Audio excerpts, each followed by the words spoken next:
ونعوذ بالله من شرور أنفسنا ومن سيئات أعمالنا من يهده الله فلا مضل له ومن يضلله فلا هادي له ونشهد أن لا إله إلا الله وحده لا شريك له ونشهد أن محمدًا عبده ورسوله أما بعد فأعوذ بالله من الشيطان الرجيم بسم الله الرحمن الرحيم وسارعوا إلى مغفرة من ربكم وجنة عرضها السماوات والأرض أعدت للمتقين الذين ينفقون في السراء والضراء والكاظمين الغيظ والعافين عن الناس والله يحب المحسنين. وقال الله تبارك وتعالى في مقام آخر فبما رحمة من الله لنت لهم ولو كنت فظا غليظ القلب لانفضوا من حولك فاعف عنهم واستغفر لهم وشاورهم في الأمر فإذا عزمت فتوكل على الله إن الله يحب المتوكلين. وقال الله تعالى في مقام آخر والذين يجتنبون كبائر الإثم والفواحش وإذا ما غضبوا هم يغفرون. وقال النبي صلى الله عليه وسلم ليس الشديد بالسرعة إنما الشديد الذي يملك نفسه عند الغضب رواه البخاري. وقال النبي صلى الله عليه وسلم إن الله رفيق يحب الرفقة ويعطي على الرفق ما لا يعطي على العنف وما لا يعطي على ما سواه رواه مسلم. صدق اللہ العظیم. میرے انتہائی واجب الاحترام قابل صد احترام بھائیوں اور دوستوں اور بزرگوں، میں نے آپ کے سامنے قرآن کریم کی چند آیات اور نبی اکرم صلی اللہ علیہ وسلم کے ارشادات میں سے چند حدیثیں پڑھی ہیں. قرآن کریم کی جو آیت میں نے آپ کے سامنے تلاوت کی، اس میں اللہ رب العزت ارشاد فرماتے ہیں وَسَارِعُوا إِلَى مَغْفِرَةٍ مِّن رَبِّكُمْ، پس تم لوگ دوڑو اپنے رب کی بخشش کی طرف اور اس جنت کی طرف جس کی چوڑائی آسمان اور زمین سے زیادہ ہے، اور اللہ نے یہ جنت تیار کی ہے پرہیزگاروں کے لیے. اب یہ پرہیزگار لوگ کون ہیں؟ فرمایا الذین ينفقون فی السراء والضراء، جو اللہ کے راستے میں خرچ کرنے والے ہیں، خوشی میں بھی اور تکلیف میں بھی. والکاظمین الغیظ والعافین عن الناس، جو غصے کو پینے والے ہیں اور لوگوں کو معاف کرنے والے ہیں. واللہ یحب المحسنین، اور اللہ تعالیٰ نیکوکاروں کو پسند کرتا ہے. دوسرے مقام پر اللہ رب العزت نے ارشاد فرمایا فَبِمَا رَحْمَةٍ مِّنَ اللَّهِ لِنْتَ لَهُمْ، اللہ رب العزت کی آپ کے اوپر خصوصی رحمت ہے کہ اللہ تعالیٰ نے آپ کو نرم مزاج بنایا ہے. وَلَوْ كُنْتَ فَظًّا غَلِيظَ الْقَلْبِ، اگر آپ کا مزاج سخت ہوگا، آپ کا دل سخت ہوتا، لَانْفَضُّوا مِنْ حَوْلِكَ، تو یہ لوگ آپ کے ارد گرد سے منتشر ہو جاتے. فَاعْفُ عَنْهُمْ، انہیں معاف کریں. وَاسْتَغْفِرْ لَهُمْ، اور ان سے اہم معاملات میں مشورہ طلب کریں اور ان کے لیے اللہ سے گناہوں کی مغفرت طلب کریں. وَشَاوِرْهُمْ فِي الْأَمْرِ، معاملات میں ان سے مشورہ لیں. فَإِذَا عَزَمْتَ فَتَوَكَّلْ عَلَى اللَّهِ، اور جب آپ کسی کام کا ارادہ کر دیں تو پس اللہ پر ہی بھروسہ کریں، اور یقیناً اللہ بھروسہ کرنے والوں کو توکل کرنے والوں کو پسند کرتا ہے۔ تیسرے مقام پر اللہ رب العزت نے ارشاد فرمایا والذین یجتنبون کبائر الاثم والفواحش، ایمان والے لوگ وہ ہوتے ہیں جو کبیرہ گناہوں سے اور بے حیائی کے کاموں سے اپنے آپ کو بچاتے ہیں۔ وَإِذَا مَا غَضِبُوا هُمْ يَغْفِرُونَ، اور اگر انہیں کسی معاملے میں غصہ آ جائے تو وہ لوگ درگزر سے کام لیتے ہیں اور معاف کرتے ہیں۔ قرآن کریم کی ان تمام آیات میں اللہ رب العزت نے ایمان والوں کا ایک وصف بیان فرمایا ہے، اور وہ وصف ہے غصے کو پی جانا، معاف کرنا اور درگزر کرنا۔ قرآن کریم میں اللہ رب العزت نے ایمان والوں کے اوصاف میں یہ وصف بیان فرمایا، والکاظمین الغیظ، جو اپنے غصے کو پینے والے ہیں، والعافین عن الناس، لوگوں کو معاف کرنے والے ہیں، واللہ یحب المحسنین، اور اللہ ایسے ہی نیکوکاروں کو پسند کرتا ہے۔ دوسرے مقام پر بھی یہ ارشاد فرمایا کہ یہ اللہ کی رحمت ہے کہ آپ کا مزاج نرم ہے۔ اگر آپ کی طبیعت سخت ہوتی، آپ کے مزاج میں سختی ہوتی، تو اللہ رب العزت ارشاد فرماتے ہیں کہ یہ صحابہ اکرام آپ کے ارد گرد سے منتشر ہو جاتے۔ دیکھیں آپ صلی اللہ علیہ وسلم کے بارے میں اللہ رب العزت فرما رہے ہیں کہ ہم نے آپ پر رحمت کی ہے کہ آپ کے مزاج کو نرم بنایا۔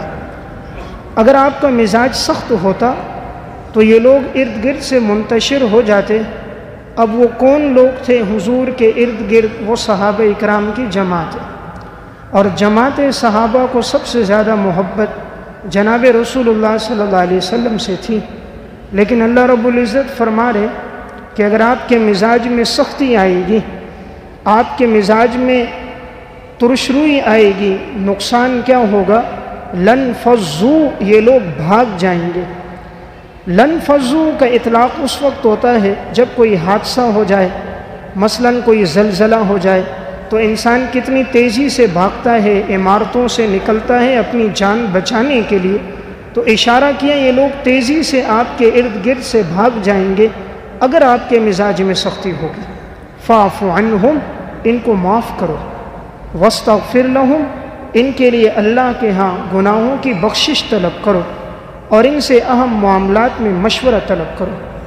معلوم ہوتا ہے قرآن کریم ایک وصف کو جو بیان فرما رہا ہے وہ ہے غصے کو پینا اور انسان کے مزاج میں عفو و درگزر کا ہونا۔ اسی لیے فرمایا ایمان والے وہ لوگ ہیں والذین یجتنبون کبائر الاسم، جو بڑے گناہوں سے بچتے ہیں، والفواحش، بے حیائی کے کاموں سے بچتے ہیں، وَإِذَا مَا غَضِبُوا هُمْ يَغْفِرُونَ، اور جب انہیں غصہ آ جائے تو وہ معاف کرتے ہیں۔ تو اللہ تعالیٰ نے ایمان والوں کی یہ خصلت بیان کی ہے، وہ نرم مزاج ہوتے ہیں۔ جناب رسول اللہ صلی اللہ علیہ وسلم نے ارشاد فرمایا، صحیح بخاری کی روایت ہے، فرمایا لیس الشدید بالسرعہ، پہلوان وہ نہیں ہے جو مقابلے میں دوسرے کو بچھاڑ دے، انما الشدید الذی یملک نفسہ عند الغضب، پہلوان تو وہ ہے کہ جسے غصہ آئے تو وہ اپنے آپ کو قابو میں رکھے۔ آپ نے فرمایا وہ پہلوان نہیں جو دوسرے کی کمر زمین سے لگا دے، جو مقابلے میں دوسرے پر غالب آ جائے۔ پہلوان وہ ہے جو غصے کی حالت میں اپنے آپ کو قابو میں رکھے۔ رسول اللہ صلی اللہ علیہ وسلم نے ارشاد فرمایا، صحیح مسلم کی روایت ہے، فرمایا ان اللہ رفیق یحب الرفق، اللہ نرم مزاج ہے اور نرمی کو پسند کرتا ہے۔ وَيُعْطِي عَلَى الرِّفْقِ مَا لَا يُعْطِي عَلَى الْعُنْفِ، اور اللہ نرمی پر وہ عطا کرتا ہے جو اللہ سختی پہ نہیں دیتا۔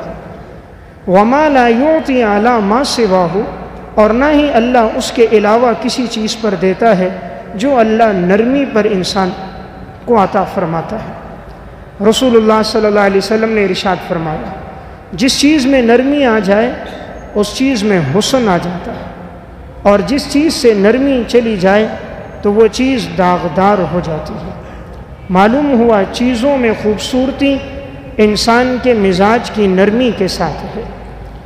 صحیح بخاری کی روایت ہے، ام المومنین حضرت عائشہ رضی اللہ تعالیٰ عنہ فرماتی ہیں کہ میں رسول اللہ صلی اللہ علیہ وسلم کے پاس بیٹھی تھی، اتنے میں ایک یہود کی ایک جماعت گزری اور انہوں نے معاذ اللہ آپ صلی اللہ علیہ وسلم کو یہ فرمایا السلام علیکم، کہ آپ پر اللہ کی طرف سے بدبختی ہو، ہلاکت ہو۔ السام کا معنی ہلاکت ہو۔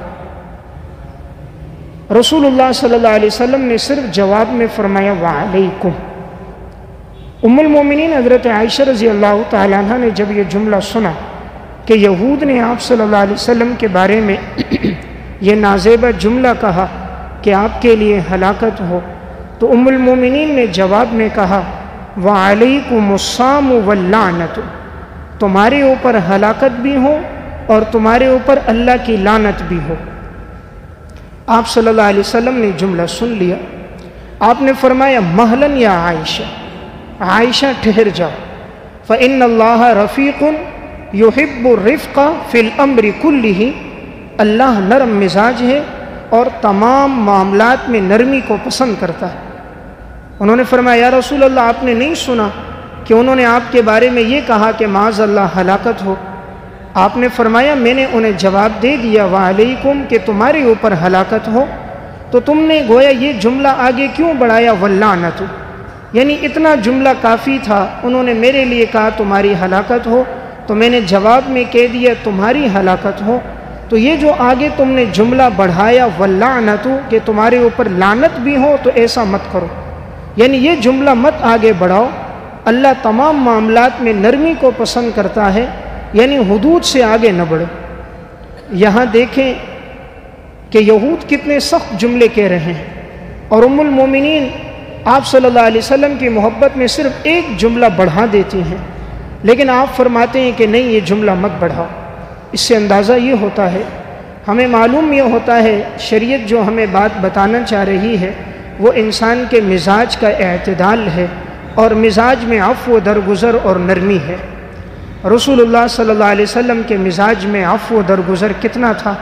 صحیح بخاری کی روایت ہے، حضرت انس بن مالک رضی اللہ تعالیٰ عنہ فرماتے ہیں رسول اللہ صلی اللہ علیہ وسلم کے میں ساتھ تھا، اتنے میں ایک دیہاتی اعرابی آیا۔ یہ لوگ آداب سے واقف نہیں ہوتے۔ آپ صلی اللہ علیہ وسلم کے گلے میں ایک چادر تھی، وہ دھاری دار تھی، اس نے آ کر اتنے زور سے جو کھینچا تو آپ کے کندھے پر اس نقش و نگار کی وجہ سے آپ کے کندھے پر نشانات پڑ گئے، چونکہ اس نے شدت سے کھینچا تھا اور وہ دھاری دار چادر تھی تو آپ کے کندھے پہ نشانات پڑ گئے۔ لیکن جب آپ نے مڑ کے اس کی طرف دیکھا تو آپ مسکرانے لگ گئے۔ فرمایا بھئی کیا ہوا؟ کہا کہ مجھے بھی مال دو جو اللہ نے تمہیں دیا ہے۔ تو آپ صلی اللہ علیہ وسلم نے فرمایا اسے بھی مال غنیمت میں سے دے دو۔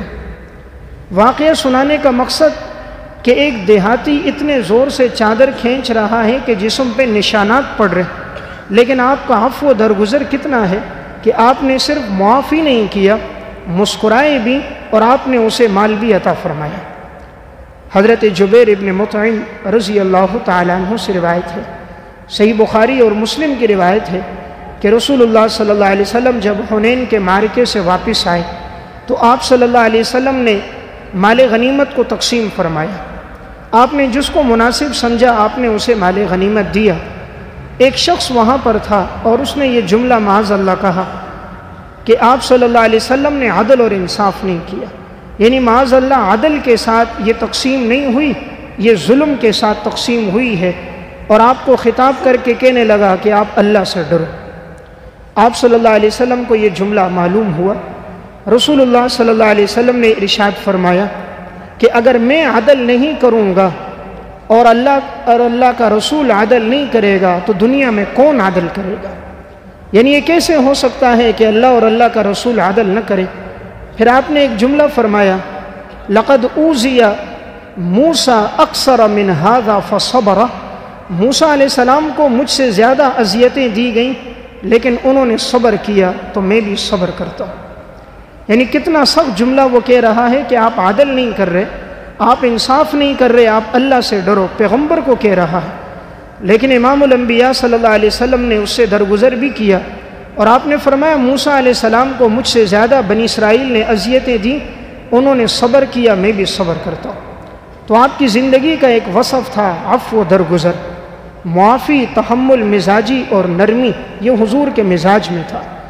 فتح مکہ کا موقع ہے، آپ صلی اللہ علیہ وسلم صحابہ کی جماعت کے ساتھ جا رہے ہیں، ہزاروں صحابہ اکرام کا قافلہ آپ کے ساتھ ہے، لیکن آپ کی گردن بالکل جھکی ہوئی ہے۔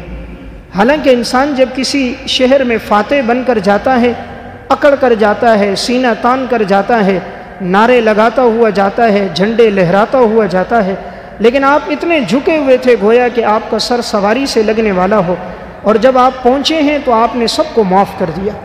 آپ نے فرمایا جس نے گھر کا دروازہ بند کیا اس کے لیے بھی امن، جو بیت اللہ میں داخل ہوا اس کے لیے بھی امن، ابو سفیان کے گھر میں جو داخل ہوا اس کے لیے بھی امن، جس نے ہتھیار نیچے رکھے اس کے لیے بھی امن۔ حالانکہ یہ وہی مکہ کے لوگ تھے جنہوں نے 3 سال تک آپ کو شیب ابی طالب میں محصور رکھا تھا، جنہوں نے بلال حبشی کے گلے میں رسیاں ڈال کر روڈوں پر، سڑکوں پر، گلیوں میں گھسیٹا تھا، جنہوں نے خباب ابن ارت کو کوئلوں پہ لٹایا تھا، جنہوں نے امام الانبیاء اور صحابہ پر کھانا پینا بند کر دیا تھا، لیکن آپ کا عفو و درگزر کتنا ہے، آپ نے ان سب کو معاف کر دیا۔ یہ امت کو ایک مزاج دینا تھا، نبوت کا مزاج معافی کا مزاج ہے۔ آپ نے فرمایا تھا لا تثریب علیکم الیوم یغفر اللہ لکم وہو ارحم الراحمین، آج کے دن تم پر کوئی ملامت نہیں، اور اللہ رب العزت گناہوں کا معاف کرنے والا ہے، وہ تم پہ رحم فرمائے۔ جیسے حضرت یوسف علیہ السلام کے بھائیوں نے یوسف علیہ السلام کو کنویں میں ڈالا، انہی بھائیوں نے یوسف علیہ السلام کو فروخت کیا، اور جب یوسف علیہ السلام بادشاہ بنے بھائیوں کو پتہ نہیں ہے، اور یہ غلہ لینے کے لیے جاتے ہیں، یوسف علیہ السلام ان کو غلہ بھی دیتے ہیں، فرماتے ہیں اگلی دفعہ میرے بھائی بنیامین کو بھی ساتھ لے کر آنا، وہ ان کو بھی لے کر آتے ہیں، یوسف علیہ السلام پھر بھی غلہ دیتے ہیں، آخر یوسف علیہ السلام انہیں معاف کر دیتے ہیں۔ جب بھائیوں کو پتہ چلتا ہے کہ یہ وہی بھائی ہیں جس کو ہم نے کنویں میں ڈالا تھا، لیکن یوسف علیہ السلام کا معاملہ دیکھو، معاف ہی نہیں کیا، ہر مرتبہ انہیں غلہ بھی عطا کیا، پھر انہیں اپنے علاقے میں بلایا، تنگ دستی اور قحط سالی کے ایام میں یوسف علیہ السلام نے ان پر سخاوت کے دریا بہا دیے۔ واقعہ سنانے کا مقصد، ہر پیغمبر کی زندگی میں آپ کو ایک چیز نظر آئے گی، عفو و درگزر۔ ان کی زندگیوں میں معافی بہت زیادہ تھی، تحمل مزاجی تھی۔ آج یہ وصف ہمارے معاشرے سے آہستہ آہستہ ختم ہوتا جا رہا ہے، برداشت نہیں ہے، ہر آدمی فوراً ہی آپے سے باہر ہو جاتا ہے، فوراً ہی غصے میں آ جاتا ہے، غصے میں گالم گلوچ، دوسرے کی عزتوں سے کھیلنا، ان کی عزتوں کو خاک میں ملا دینا، وہ اس کو اپنے لیے بڑی بہادری سمجھتا ہے۔ حالانکہ دین ہمیں حکم یہ دیتا ہے کہ انسان ہر ایک کی عزت نفس کا خیال رکھے۔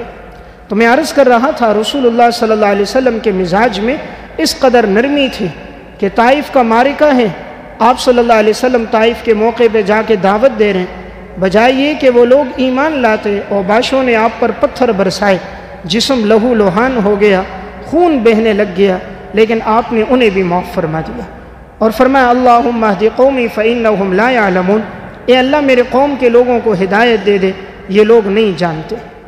صحیح بخاری اور مسلم کا واقعہ ہے، مسجد نبوی میں ایک اعرابی آتا ہے، اسے مسجد کے آداب کا نہیں پتہ، مسجد کے کونے میں پیشاب کر رہا ہے، صحابہ اکرام اٹھ جاتے ہیں، آپ صلی اللہ علیہ وسلم فرماتے ہیں دعوہ، چھوڑ دو اسے، اور جب وہ پیشاب کرنے سے فارغ ہوتا ہے آپ فرماتے ہیں کہ ایک ڈھول پانی لے کر آؤ، اور جہاں اس نے پیشاب کیا ہے وہاں پانی بہا دو، اور ایک جملہ ارشاد فرماتے ہیں فَإِنَّمَا بُعِثْتُمْ مُيَسِّرِينَ وَلَمْ تُبْعَثُوا مُعَسِّرِينَ، اللہ نے تمہیں آسانیاں پیدا کرنے کے لیے بھیجا ہے، اللہ نے تمہیں تنگیاں پیدا کرنے کے لیے نہیں بھیجا۔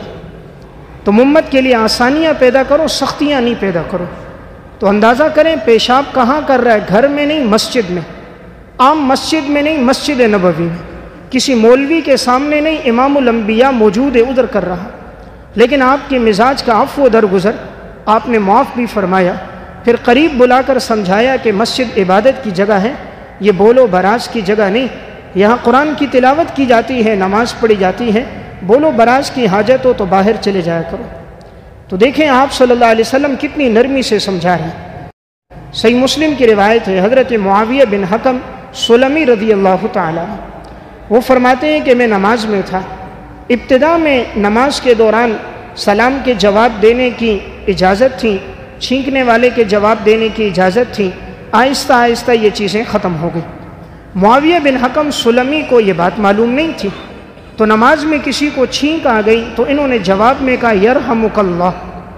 تو اب صحابہ اکرام انہیں خاموش کرنے کے لیے اپنے ہاتھوں کو اپنی ران پہ مار رہے تھے، مقصد تھا کہ تم خاموش ہو جاؤ، نماز میں بات نہ کرو۔ یہ کہتے ہیں آخر میں خاموش ہو گیا۔ جب نماز ختم ہو گئی، رسول اللہ صلی اللہ علیہ وسلم نے مجھے اپنے قریب بلایا۔ انہوں نے اس موقع پر ایک جملہ کہا۔ معاویہ بن حکم سلمی فرماتے ہیں فواللہ ما رأیت معلما قبلہ ولا بعدہ احسن تعلیما منہ، اللہ کی قسم میں نے آپ صلی اللہ علیہ وسلم جیسا معلم نہ حضور سے پہلے دیکھا نہ حضور کے بعد دیکھا۔ فواللہ ما قہرنی ولا ضربنی ولا شتمنی، اللہ کی قسم آپ صلی اللہ علیہ وسلم نے مجھے ڈانٹا نہیں، مجھے گالم گلوچ نہیں کی، مجھے برا بلا نہیں کہا۔ قریب بلا کر حضور نے نرمی سے سمجھایا کہ نماز کے دوران بات نہیں کی جاتی، نماز میں اللہ کا ذکر ہوتا ہے، تلاوت ہوتی ہیں، تسبیحات ہوتی ہیں، نماز میں بات کرنا درست نہیں ہے۔ آپ نے اتنی عقیدت اور محبت سے اسے سمجھایا کہ وہ ساری زندگی حضور کے عالی اخلاق کا، آپ کی نرمی کا تذکرہ کرتا رہا۔ تو میں عرض کر رہا تھا مزاج نبوت ہمیں جو چیز بتا رہی ہے وہ ہے انسان کی زندگی میں برداشت، اور انسان غصے کو پینے والا بن جائے۔ قرآن کریم میں اسی لیے ایمان والوں کی خصلت ہے والکاظمین الغیظ والعافین عن الناس، جو غصے کو پینے والے ہوں گے، لوگوں کو معاف کرنے والے ہوں گے۔ حضرت زین العابدین رحمۃ اللہ علیہ آل رسول میں سے ہیں، اللہ تعالیٰ نے انہیں بلند و بالا مقام عطا فرمایا تھا۔ حضرت حسین کے صاحبزادے ہیں۔ ایک مرتبہ یہ بیٹھے تھے تو ان کی خادمہ کھانا لے کر آ رہی تھی اور کٹورے میں گرم گرم شوروا تھا، تو وہ جیسے قریب لانے لگی اس کا پاؤں کسی چیز میں الجھ گیا اور وہ گرم شوروا حضرت زین العابدین کے اوپر گر گیا، تو ان کے جسم پہ گرا، ان کے کپڑوں پہ گرا، تو جیسے گرا انہوں نے چہرہ اٹھایا۔ اب اگر خادم کی طرف سے انسان کو تکلیف پہنچے تو کتنا غصہ آتا ہے۔ چلو ایک تو ہے بیٹا گرا دے، بیٹی گرا دے تو انسان غصہ تب بھی کرتا ہے لیکن تھوڑا ہلکا ہاتھ رکھتا ہے، لیکن اگر خادم کی طرف سے ہو، نوکر کی طرف سے، اور وہ بھی مرد نہ ہو، عورت نوکرانی ہو اور خادمہ ہو، پھر انسان اپنا کتنا غصہ اس پہ نکالتا ہے۔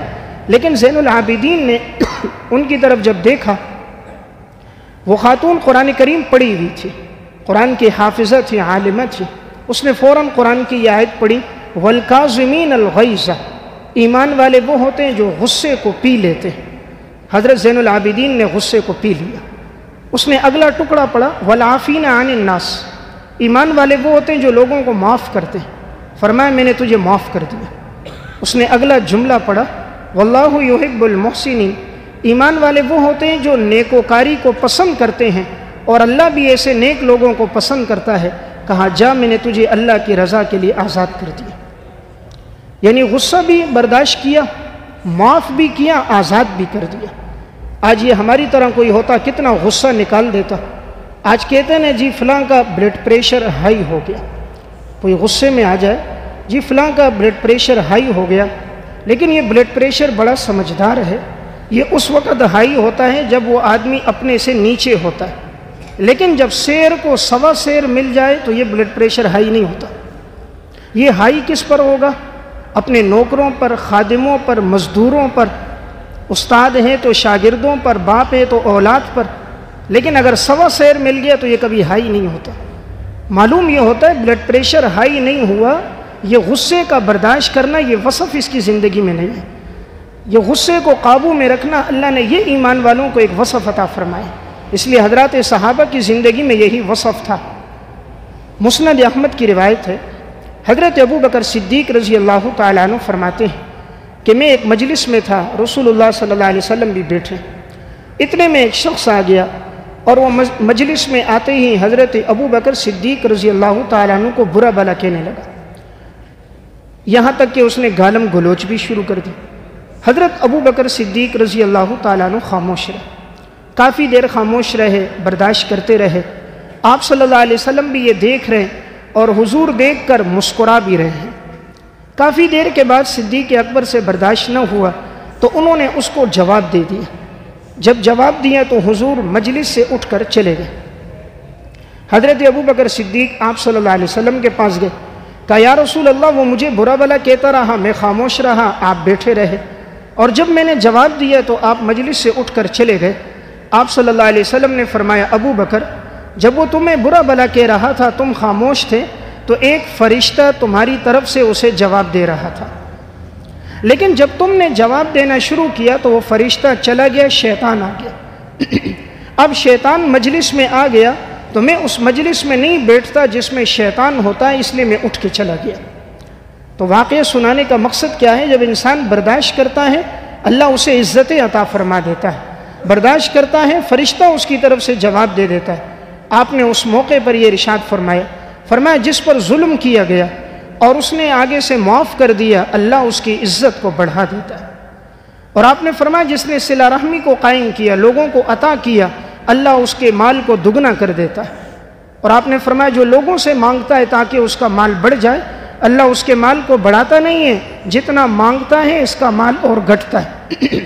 یعنی لوگوں کے سامنے ہاتھ پھیلانے سے اس کا مال بڑھے گا نہیں، نتیجہ یہ نکلے گا اس کا مال گھٹ جائے گا۔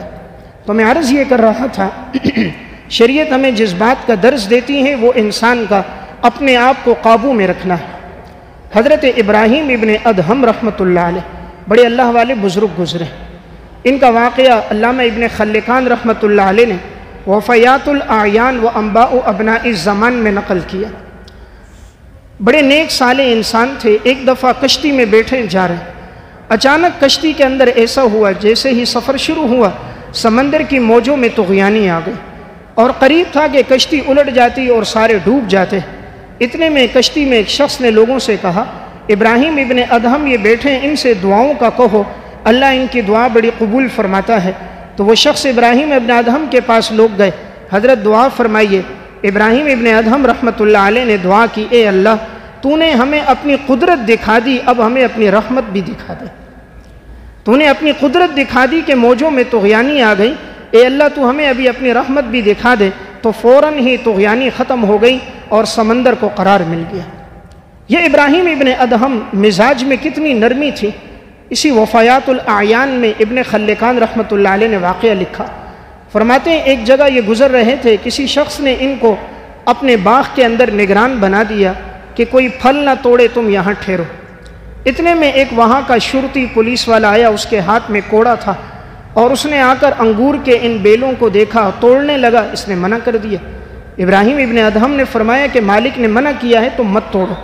اس نے فوراً وہ کوڑا لیا، ابراہیم ابن ادہم کے سر پہ مارنے لگا۔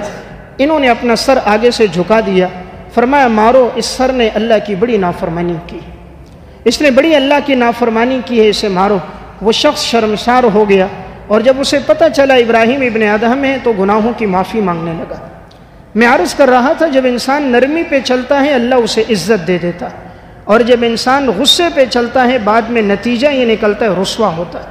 اس لیے ہر معاف کرنے والا عزت کو پا لیتا ہے اور ہر غصہ کرنے والا آخر میں پچھتاتا رہتا ہے۔ عموماً جو طلاق کے واقعات سامنے آتے ہیں غصے میں، انسان کو ساری زندگی پھر پچھتاوا ہوتا ہے۔ بسا اوقات اولاد کو ایسی تکلیف دے دیتا ہے کہ زندگی بھر اپنے فعل پر نادم ہوتا ہے۔ ایک شخص کا بیٹا ویڈیو گیم کھیلنے کے لیے چلا گیا تو اسے معلوم ہوا، گھر والی نے بتایا بچہ اسکول نہیں گیا، مدرسے نہیں گیا، بچہ گیم کھیلنے گیا ہے۔ باپ کام سے آیا، تھکا ماندہ تھا، غصے میں گیا، دیکھا واقعی بچہ ویڈیو گیم کھیل رہا تھا۔ بچے کی عمر 8 سے 9 سال تھی۔ اس نے غصے میں بچے کو اوپر اٹھایا اور زور سے جو نیچے مارا تو بچے کی کمر کی ہڈی ٹوٹ گئی۔ زندگی بھر کے لیے وہ بچہ معذور اور اپاہج ہو گیا۔ نقصان کس کا ہوا؟ اس کا اپنا نقصان ہوا، اولاد کا نقصان ہوا، زندگی بھر اسے اپنے فعل پر پچھتاوا تھا۔ تو یہ کیوں ہوا؟ اس نے غصے میں یہ حرکت کی۔ دو وقت میں انسان کی عقل کام نہیں کرتی، دو وقت میں، نمبر 1 شہوت کا وقت، نمبر 2 غصے کا وقت۔ اس دو وقت میں انسان جو افعال کر لیتا ہے پھر زندگی بھر اس پہ پچھتاتا رہتا ہے۔ اس لیے غصے کے وقت میں کوئی کام نہ کیا جائے۔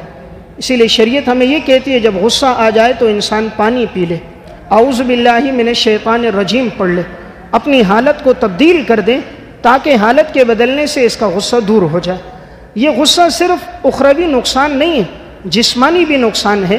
جب انسان غصے کے اندر آتا ہے بلڈ پریشر ہائی ہو جاتا ہے، اور عموماً یہی آگے بیماری بڑھتی ہیں جو انسان کی موت کا ذریعہ بن جاتی ہے۔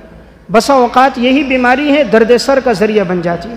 یہی غصے کا کثرت، یہ ٹینشن اور ڈپریشن کا آدمی عادی بن جاتا ہے، اور اسی سے ایک وقت آتا ہے معدہ کام کرنا چھوڑ دیتا ہے۔ جب مزاج میں سختی ہوتی ہے، دماغ کا اثر انسان کے جسم پہ اثر انداز ہوتا ہے، اور انسان پھر مختلف بیماریوں اور امراض میں مبتلا ہو جاتا ہے۔ وجہ کیا بنی؟ شریعت کے خلاف چلا۔ تو اس لیے جو شریعت کے موافق چلتا ہے اس کی زندگی میں سکون ہوتا ہے۔ حضرت امام اعظم ابو حنیفہ رحمۃ اللہ علیہ ایک مجلس میں تھے، ختم ہوئی، جانے لگے، ایک شخص آپ کو برا بھلا کہنے لگا۔ آپ جا رہے ہیں، وہ پیچھے سے گالم گلوچ کر رہا ہے، آپ سنتے رہے، چلتے رہے، یہاں تک کہ گھر کے دروازے پر پہنچ گئے۔ پھر وہاں کھڑے ہو گئے، فرمایا بھائی اور کچھ کہنا ہے تو وہ بھی کہہ دو۔ تو وہ شخص بڑا نادم ہوا کہ میں سارے راستے میں برا بھلا کہتا رہا، بجائے یہ کہ یہ مجھے الٹا جواب دیتے، کہا اگر کچھ اور بھی کہنا ہے تو کہہ دو۔ فوراً یہ حضرت کے ہاتھ پہ توبہ طائب ہوا، کہا آج کے بعد میں یہ حرکت نہیں کروں گا۔ حضرت زین العابدین رحمۃ اللہ علیہ کو معلوم ہوا کسی شخص نے ان کے بارے میں نازیبہ جملے کہے اور ان کے بارے میں مختلف باتیں کسی ہیں۔ یہ اس شخص کے پاس گئے، وہاں جب پہنچے کہا تم نے میرے بارے میں یہ باتیں کہی ہیں، اگر یہ باتیں میرے اندر موجود ہیں تو اللہ رب العزت مجھے معاف کر دے، اور اگر یہ باتیں میرے اندر نہیں ہیں تو اللہ تمہیں بھی معاف کر دے۔ اگر میرے اندر یہ باتیں موجود ہیں تو اللہ مجھے معاف کر دے، اور اگر یہ باتیں نہیں ہیں تو اللہ تمہیں بھی معاف کر دے۔ وہ شخص قدموں میں گر گیا، کہا واقعی تم آل رسول میں سے، کہ میں نے کتنے سخت جملے کہیں اور تم نے کتنی نرمی سے مجھے جواب دیا ہے۔ یہی واقعہ اس شخص کی ہدایت کا ذریعہ بن گیا۔ تو میں عرض کر رہا تھا حضرات سلف کی زندگی میں جو چیز آپ کو نمایاں نظر آئے گی وہ مزاج کو قابو میں رکھنا ہے، برداشت کرنا ہے۔ انسان جب برداشت کرتا ہے، دوسروں پہ پردہ ڈالتا ہے، بسا اوقات یہ بات اللہ کے ہاں بھی بڑی مقبول ہو جاتی ہے۔ جو دوسروں پہ پردہ ڈالتا ہے اللہ پھر اس کے گناہوں پہ بھی پردہ ڈالتا ہے، اور جو دوسروں کے رازوں کو فاش کرتا ہے پھر اللہ اسے بھی رسوا کر دیتا ہے۔ اس لیے ایک روایت میں آپ نے فرمایا تم دوسروں کے عیوب تلاش کرو گے، ظاہر کرو گے، پھر اللہ بھی تمہارے عیوب کو تلاش کرے گا اور تمہیں گھر کے اندر رسوا کر دے گا۔ پھر گھر کی چار دیواری بھی انسان کی عزت اور آبرو کو بچا نہیں سکتی، اور جو دوسروں کی لاج رکھتا ہے پھر اللہ بھرے میدان میں اللہ ستار ہے، اللہ اس پہ بھی پردہ ڈالتا ہے۔ جو دوسروں کی پردہ کشی کرتا ہے پھر اللہ اس کے عیوب بھی کھول دیتا ہے۔ علامہ ابن جوزی رحمۃ اللہ علیہ کی ایک کتاب ہے المنتظم فی تاریخ الامم والملوک، اس میں انہوں نے احمد بن مہدی رحمۃ اللہ علیہ کے حالات میں ایک واقعہ لکھا۔ یہ اپنے دور کے بڑے بزرگ اور بڑے محدث عالم گزرے۔ یہ فرمانے لگے کہ ایک دفعہ ایسا ہوا، میں گھر میں تھا، رات کا وقت تھا کہ اچانک ایک عورت آئی، مکمل پردے میں تھی، دروازے پہ دستک دی۔ میں نے پوچھا کون؟ کہا آپ سے ایک بات کرنی ہے۔ میں نے دروازہ کھولا تو وہ عورت رونے لگی، اور اس نے کہا کہ معاذ اللہ میرے ساتھ زبردستی کسی نے زنا کا فعل کر دیا، میں نہیں چاہ رہی تھی لیکن انہوں نے اسلحے کے زور پر یہ حرکت کر دی، اور انہوں نے کہا اگر تم نے اسے نہ کیا تو ہم تجھے قتل کر دیں گے۔ تو میرے ساتھ یہ فعل ہوا اور اب میں حاملہ ہو گئی، اب میرا حمل ٹھہر گیا ہے، اور لوگ مجھ سے پوچھتے ہیں رشتہ داروں میں کہ یہ حمل کس کا ہے، تو میں تمہارا نام لیتی ہوں کہ میرا اس سے نکاح ہوا ہے اور یہ حمل اس کا ہے۔ تو وہ عورت رونے لگی، نیک صالحہ تھی، کہا تم میرے اوپر پردہ ڈال دو، اللہ قیامت کے دن تمہارے گناہوں پہ پردہ ڈالے گا، تو میرے اوپر پردہ ڈال دو، اب میں معاشرے میں رسوا ہو رہی ہوں۔ انہیں معلوم ہو گیا تھا کہ عورت نیک صالحہ متقیہ ہے اور اس کے ساتھ یہ فعل زبردستی ہوا ہے۔ انہوں نے کہا ٹھیک ہے، اس عورت کو بھیج دیا۔ اب تھوڑا وقت گزرا تھا کہ اس کے گھر بچے کی پیدائش ہوئی، تو علاقے میں چونکہ مشہور تھا کہ یہ احمد بن مہدی کی بیوی ہے، تو مسجد کے امام اور چند لوگ احمد بن مہدی کے پاس آئے، ہم نے سنا ہے آپ کے ہاں بچے کی ولادت ہوئی ہے تو ہم مبارکباد دینے آئے ہیں۔ یہ آگے سے اسی طرح ملے جس طرح کسی کے بچے کی ولادت ہوتی ہے، خوش ہوتا ہے، انہوں نے اسی طرح خوشی کا اظہار کیا، آنے والوں کا اکرام بھی کیا۔ پھر یہ ہر مہینے مسجد کے امام کے ذریعے 2 دینار بھجوا دیتے کہ اس گھر میں اس خاتون کو بھجوا دو۔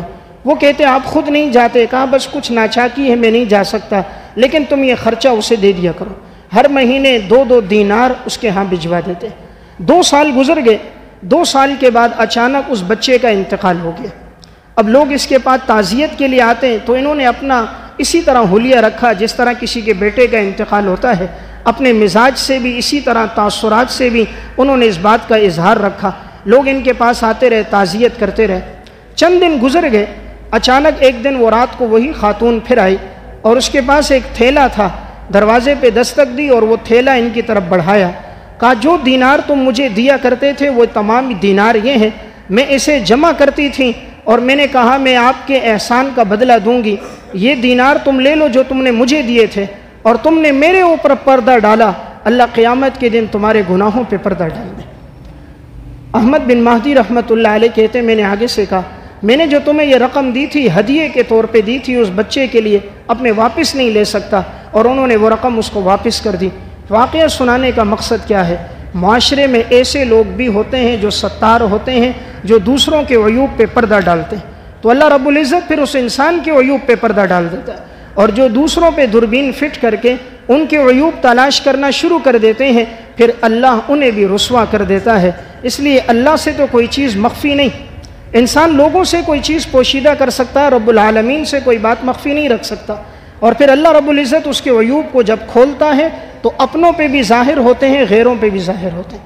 تو میں بات یہ عرض کر رہا تھا، سلف کی زندگی میں ہمیں یہ بات ملتی ہے، ان کے مزاج میں بڑی نرمی اور تحمل مزاجی تھی، وہ پردہ پوشی کرنے والے لوگ تھے، دوسروں کے عیوب کو تلاش کرنے والے نہیں تھے۔ بسا اوقات یہی فعل انسان کے لیے دنیا میں رسوائی کا اور عذاب قبر کا ذریعہ بنتا ہے۔ علامہ سیوطی رحمۃ اللہ علیہ کی کتاب ہے شرح الصدور فی احوال الموتى والقبور، اس میں انہوں نے ایک واقعہ لکھا، ایک شخص کی بہن کا انتقال ہوا، اپنی بہن کی تدفین میں وہ شریک ہوئے، اس دوران ان کے کچھ ضروری کاغذات تھے ایک تھیلے میں، تدفین کے دوران ان سے قبر میں رہ گئے، انہیں پتہ نہ چلا۔ جب یہ گھر واپس آ گئے یاد آیا ضروری کاغذات تھے، تو انہوں نے کسی امام سے بات پوچھی کہ کیا میں قبر کو کھول سکتا ہوں؟ انہوں نے منع کیا، کہا قبر جب اوپر سے بند ہو گئی مت کھولو۔ لیکن انہوں نے دوبارہ اصرار کیا میرے بڑے اہم کاغذات ہیں، کہا اگر کھولنا ہے تو قبر کو ایک کنارے سے کھول دو۔ تو انہوں نے ایک جانب سے اینٹ کھولی، جیسے ہی اندر نظر ڈالی تو کیا دیکھا، قبر آگ کے شعلوں میں بھری ہے اور اس کی بہن عذاب قبر میں مبتلا ہے۔ اس نے دوبارہ اینٹ رکھی، دوڑتا ہوا گھر آیا، اپنی بہن کے لیے دعا کرنے لگا، تلاوت کرنے لگا، معافی مانگنے لگا، لیکن اپنی ماں سے پوچھا کہ میری بہن جو عذاب میں مبتلا ہے اس کی زندگی کا کوئی گناہ تو ہوگا۔ یاد رکھیں اللہ ظالم نہیں ہے، ان اللہ لا یظلم الناس شیئا ولکن الناس انفسهم یظلمون، ہم کسی انسان پہ رائی کے دانے کے برابر ظلم نہیں کرتے، انسان گناہ کر کر کے اپنے اوپر خود ظلم کرتا۔ کہا ہماری بہن کی زندگی میں گناہ کون سا تھا؟ ماں نے آگے سے جواب دیا، کہا دو باتیں تھیں، نمبر ایک نماز کا اہتمام نہیں کرتی تھی، اور میں جب اس سے کہتی نماز پڑھ تو اول تو پڑھتی نہیں، تاخیر کرتی، اور کبھی اٹھ بھی جاتی تو بغیر وضو کے پڑھ لیتی، اور نمبر دو جب لوگ سو جاتے تو یہ رشتہ داروں کے پڑوسیوں کے گھروں پہ جا کر کان لگا کر باتیں سنتی اور ایک دوسرے کو بتاتی، لوگوں میں جھگڑا کرواتی تھی، شاید اللہ نے اسی وجہ سے اس کو سزا دی ہوگی۔ تو دیکھیں عذاب قبر میں مبتلا ہونے کا سبب کیا بنا؟ نماز نہ پڑھنا، اور سبب کیا بنا؟ لوگوں میں جھگڑا کروانا۔ اس لیے اللہ کو وہ انسان پسند ہے جو عفو درگزر کرنے والا ہو، لوگوں کے درمیان میں محبتیں تقسیم کرنے والا ہو۔ انسان ایسی محبت اور الفت کی زندگی گزار کے جائے کہ جب وہ دنیا سے چلا جائے ہر آنکھ اس کے لیے اشک بار ہو، ہر آنکھ سے اس کے لیے آنسو نکلے، ہر جھولی اس کے لیے پھیل جائے، ہر ہاتھ اس کے لیے اٹھ جائیں، ہر جنازے میں شرکت کرنے والے دوڑتے ہوئے آئیں، آسمان کے فرشتے بھی روئیں، زمین والے بھی روئیں کہ ایک انسان تھا جو محبتوں کے جام پلاتا تھا، پیار اور محبت سے بات کرتا تھا، الفت اور ہمدردی جس کی زندگی کا شیوا تھی، غصے کو برداشت کرنے والا تھا، ہر زبان پہ اس کی تعریف ہو۔ یہ تب ہوگا جب انسان مزاج شریعت پہ چلے گا۔ اس لیے جو بھی غصے پہ چلا ہمیشہ اس نے نقصان اٹھایا، اور جو بھی عفو درگزر پہ چلا ہمیشہ اس نے فائدہ لیا۔ میں ایک واقعہ سنا کے بات ختم کرتا ہوں۔ حضرت زین العابدین رحمۃ اللہ علیہ جن کا میں تذکرہ کر رہا تھا، اللہ تعالیٰ نے ان کو بہت بڑا مقام دیا تھا۔ یہ سمت کے وہ انسان ہیں جو ایک ایک رکعت ایک دن میں کبھی 200 رکعت کبھی 400 رکعت نوافل پڑھا کرتے تھے۔ ساری زندگی ان کی اسی طرح گزر گئی عبادت کرتے ہوئے، اس لیے ان کا لقب پڑ گیا زین العابدین، عبادت گزاروں کی زینت۔ تو اللہ تعالیٰ نے اس امت میں ایسے لوگ پیدا کیے تھے جن میں عبادت کا شیوا تھا۔ ایک بزرگ گزرے حضرت معروف کرخی رحمۃ اللہ علیہ، ایک دفعہ یہ ایک جگہ سے گزر رہے تھے سمندر کے کنارے، تو انہوں نے ایک کشتی لی تاکہ ایک جگہ سے دوسری جگہ پار کر لیں۔ تو اتنے میں چند اوباش نوجوان تھے جو دوسری کشتی میں بیٹھے تھے. انہوں نے جب ان بزرگ کو دیکھا، عموماً چند نوجوان ہوں، عیاشی کے اندر ہوں، شراب کے نشے میں ہوں، جوانی میں ہوں، تو انہیں ایسے لوگ نظر آ جائیں جو دیندار ہوں تو پھر وہ اس کا مذاق اڑانا گویا اپنی ان کی عادت بھی ہوتی ہے اور اپنا حصہ بھی سمجھتے. انہوں نے فوراً اس بزرگ کا مذاق اڑانا شروع کر دیا. تو ان کے ساتھ جو لوگ تھے، کسی نے کہا حضرت آپ ان کے لیے فوراً بد دعا کریں، اللہ ان کی کشتی کو پانی میں ڈبو دے. ان کو معلوم نہیں ہے یہ لوگ آپ کا مذاق اڑا رہے ہیں، آپ کا مقام اور مرتبہ اللہ کے ہاں کتنا بلند ہے. حضرت معروف کرخی رحمۃ اللہ علیہ نے ہاتھ پھیلائے اور اللہ سے ایک دعا کر دی، اے اللہ تو نے دنیا میں ان کو خوشیاں دی ہیں، اے اللہ آخرت کی بھی خوشیاں عطا فرما دے. اور آخرت کی خوشیاں کب ملیں گی؟ جب توبہ ہوگی. تو گویا اس طرف اشارہ کیا، اللہ توبہ کی توفیق دے دے، دنیا میں یہ عیش و عشرت میں ہے، آخرت کی بھی عیش و عشرت مل جائے. واقعہ سنانے کا مقصد ایک آدمی گالم گلوچ کرے، برا بلا کہے، لیکن آگے سے مزاج عفو و درگزر کا کتنا کہ معاف بھی کر دیا اور الٹا ان کے لیے دعا بھی کر دی. یہی وہ لوگ ہیں کہ جن کے راستے پہ انسان چلتا ہے تو دنیا اور آخرت میں کامیاب ہو جاتا ہے. اللہ ہم سب کو عمل کی توفیق